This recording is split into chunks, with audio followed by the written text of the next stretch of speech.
Preventing tantrums tool number 9. Infuse playfulness. Most of the times, we parents feel like we're at war when we're parenting, with the brush or the spoon as our sword, fighting to get that thing into our toddler's mouth. Even if not at war, aren't we always so serious when it comes to parenting? I mean, it's serious business, right? We've got such a grave responsibility of raising these little munchkins entrusted to us, protecting them, teaching them right and wrong, good and bad. Yeah, it's serious business. So even saying the words play and parenting together might feel very alien and weird, right? Anyone with me here? Yes? Let me shatter that weirdness for you right now. Did you know research shows that when a child experiences playful joy with a parent through physical play or just simple fun or funny moments, the brain chemicals that are repeatedly activated through these playful moments enable your child to access many wonderful qualities like being spontaneous, to have the drive and hope to follow a dream, to feel awe, wonder, and delight towards the world. It promotes resilience in the face of stress, builds optimism, and a yes, I can attitude towards life. Phew, this is what research says. As a parent, don't you dream of gifting your child with these life skills and attitudes? Yes, yes, yes, I do. And here's the easiest or the toughest way to imbibe them. It's through play. I believe now it's a little easier for you to associate the word play with parenting, right? Before I delve deeper into giving you ideas for play, let's for a moment come back to the core mission of this module: how to prevent tantrums. How does play help with that? Let me explain. Remember, we learned tantrums or unwanted behaviors erupt when your child's lower brain is somehow activated because of an unmet need or any emotional trigger or a threat as their brain perceives it. Did you know you could hack your child's lower brain in a positive way through play? Yes. When your child is refusing to clean up and you suddenly start walking around with an empty box and give the box a voice, I'm so hungry, please feed me. Who will feed me, please? Your child can't help but notice it. You know why? Because it's something new and different and it's fun or funny. Remember, the lower brain is wired to help survival and warn you of threats. When it notices something new and different, it has to pay attention. So this playful gesture immediately captures your child's attention, and when the lower brain evaluates it, it realizes this is not a threat. There itself, the lower brain takes a backseat, and your child's higher brain is now mentally available to cooperate with you. This is what happens in your brain when you choose play over command or demand to get things done. Command and demands hacks your child's lower brain in a negative way by activating anger, fear, or the alarm systems, causing them to resist. It's the opposite of what we're seeking here, right? Also, play is fun. Kids just can't resist fun. They just have an obsessive compulsive need to play and have fun. In fact, it's an innate universal human need. As adults, we've just forgotten how to play. Or our fun and play language has changed and it now means partying or maybe some Netflix time. Reviving your own play brain does take effort. I understand because I am a no nonsense person. I prefer just do it. But I've learned it means so much for my daughter when I'm smiling and engaging with her playfully. Her smiles and giggles as she naturally cooperates in whatever it is I want her to do in turn, it makes my day. It's a win-win for both of us. What it takes is a little effort and practice to creatively think of how to make routine things fun. And I'm going to help you here with some of my favorite playful ideas that work for me and my daughter. I'm sure they'll work for you and your toddler as well. But like I always say, take the lessons from this course, practice the tools, observe your child, adapt it in a way that best suits you and your child. The ideas I'm going to share here is my version of playful parenting for dummies like myself who are not funny or playful by nature. There's a whole lot more that you can do. There's an entire book called Playful Parenting by Lawrence Cohen. I'm still amazed how someone could write a 250-page book on this topic. I'll strongly recommend you read that to learn more about how you can infuse play into your parenting. But I understand, we are all super busy and reading a book is a luxury not many of us can afford. That's why here's my top 5 simplest play ideas that you can start using today right now to infuse play into your day and prevent tantrums, plus the mega bonus to deepen your connection and the joy in the bond you share with your child. Simple play idea number 1. Funny faces and voices. I can't tell you how simple and effective this is with little kids. It instantly bursts them into laughter. It's just magical. If your child is resisting to brush, switch the mood with funny faces and voices. Can you do E, or, A, ooh? Oh, I can't take the brush out, and then fake tension. Oh no, what to do? Do ah, quickly. Fun and funny, right? Simple play idea number 2. Make things talk or talk to things. This is another amazing idea. Your toddler is playing and you want them to join for lunch. You've given enough reminders, it's not working. So you bring in some novelty and you make the plate talk. Oh no, someone put so much food on me. I just can't carry it. Who's going to help me? Take this off me, please. Max, come fast. The plate needs your help. Help. Will this work all the time? Maybe, maybe not. The idea is never to make anything work, remember? The objective is to connect, to understand your child better. Do, observe, adapt. Play idea number 3. Just move. Run, jump, dance with them, whatever. This one is backed by science. Did you know you can change your mental and emotional state just by changing your physical state? When your toddler does not want to put on his clothes, you switch the mood by bringing in some movement. It's so hard to put these on. Let's see if you can jump into these pants. 1, 2, 3, jump. Or let the shirt fly and let them chase it down. And then the shirt says, yeah, you got me, I love you, I want to hug you, as you gently slide the shirt onto their body. Simple play idea number 4. Pretend play. It's time to leave the park. You pretend to be butterflies and you fly from the park to home. And see how joyfully your toddler joins you.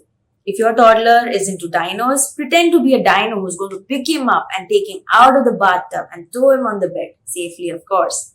The sky and your imagination is the limit with pretend play. Simple play idea number 5. Turn a boring task into a game or a challenge. This works best when your toddler is capable of understanding and following instructions. Keep it simple. Your toddler does not want to clean up and you calmly turn on some music and declare, let's see who can fill this toy box fully before the music ends. Here, changing your voice, making funny moves while you start cleaning up, making the toy box talk, all are super fun and interesting ways to invite your toddler's cooperation without past struggles or tantrums or sour feelings. Now you might think, Sharon, this is great. I understand. Adding playfulness helps prevent tantrums. That's surely a win. But shouldn't they learn to do things because they have to? Nobody's going to entertain them all their life through boring tasks. I get it. I've thought about this too. And here's 2 reasons why I still recommend that you do what you can to fill fun into non-fun chores. Reason number 1. By creatively adding playfulness into boring tasks, you are actually teaching your kids how to turn a tedious task into a pleasant activity. We can grumble over a sink of dirty dishes or a room full of toys, or we can put on some lively music and dance and sing our way through the mess. That's a valuable life skill that will help them navigate through boring chores all their life. On the other hand, if they watch you sulking about always having to clean up the toys, nagging them and others about it, that's what they learn to do too. They learn the most by watching us. Reason number 2. Our brain, your toddler's, yours, mine, our brain is an association building machine. When I say laptop, what comes to your mind?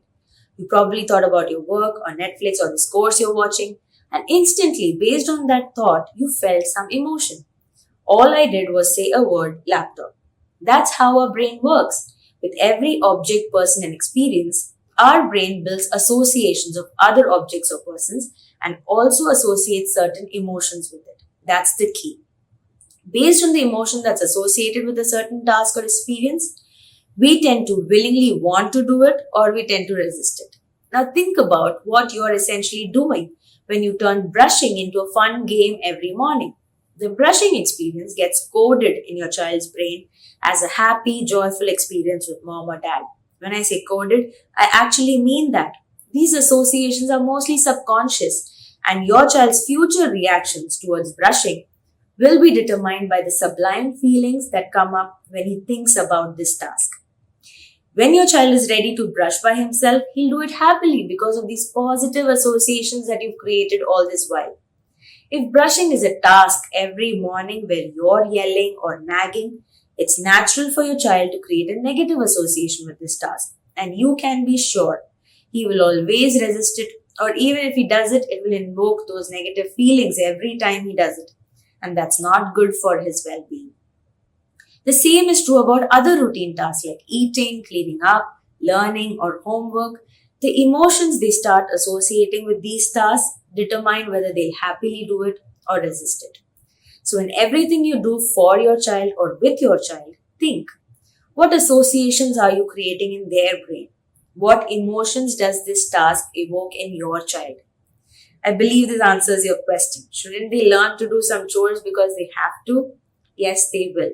Because by infusing playfulness, you've created positive associations in your toddler's brain for those tasks so that when they are ready to do those tasks themselves, they will do it happily. Makes sense, right? Yes, but what if they want to keep playing? I get it. Your primary motive behind the playful move was just to get the job done. And when it's done, your to do list starts flashing in your head and you just want to quickly move on to the next thing, right? I know. I experience this struggle every day. Here's what you need to know. If your child is really asking for more play in that moment, they are seeking connection. It's a sign their cup isn't full. Now they sense your availability and so they want to make the most of it. It is a need and needs must be met. You could choose to postpone it now by saying, no, baby, I have to cook. But be sure this need will crop up again during the day later as a meltdown or tantrum because they're running low on a vital need. Please don't misunderstand this as your toddler trying to manipulate you. It's how humans are wired to seek needs and survive. So think, what's negotiable here? Your child's emotional well-being or your to-do list? If you think about it, the stuff on our to-do list can definitely be postponed a bit most of the time. When it can't be, like if you have an important office call, tell them and schedule playtime with them as soon as possible with a calm response. Baby, I see how you want to keep playing with me. We're having so much fun. I want to play too. I have an urgent office call now. I'm going to play with you after that call for sure. What do you want to play then? But Sharon, you understand the stress and work pressures, right? What if I'm not in the mood to play? I totally understand. Whether you're a stay-at-home parent or a working parent, we all get tired. And especially at the end of the day, we are like, please just do it because I'm asking you to. I totally get it. In my experience though, I've realized even when I'm exhausted, if I can seek that last drop of energy and creativity to switch my mood and say, yes, I can. I prefer one more enjoyable moment with my child rather than a power struggle or yelling or crying. It usually ends well for both of us. It cheers me up, gets the work done, plus leaves my kiddo with a smile which energizes me to carry on for one more hour. So the key is to find that last drop of energy and consciously choose a joyful moment over a past struggle. You don't have to do this forever. There will be a time when your kid will do things herself, be by herself, and you'll soon long for moments of togetherness. So let's do it. The days are long, but the years are short. So my friend, if you feel you're not a creative or fun person, you have no more excuses. Here's the simplest 5 playful parenting ideas you can start using today. Remember, do, observe, adapt. In the simplest terms, infusing playfulness is about doing something that captures your child's imagination or gets them to giggle and participate and have fun with you. Try not to consider this as a task, though I know it's hard. Try to see it as a way to connect and create beautiful memories with your little kiddo. The next lesson is all about this, connection rituals. See you there.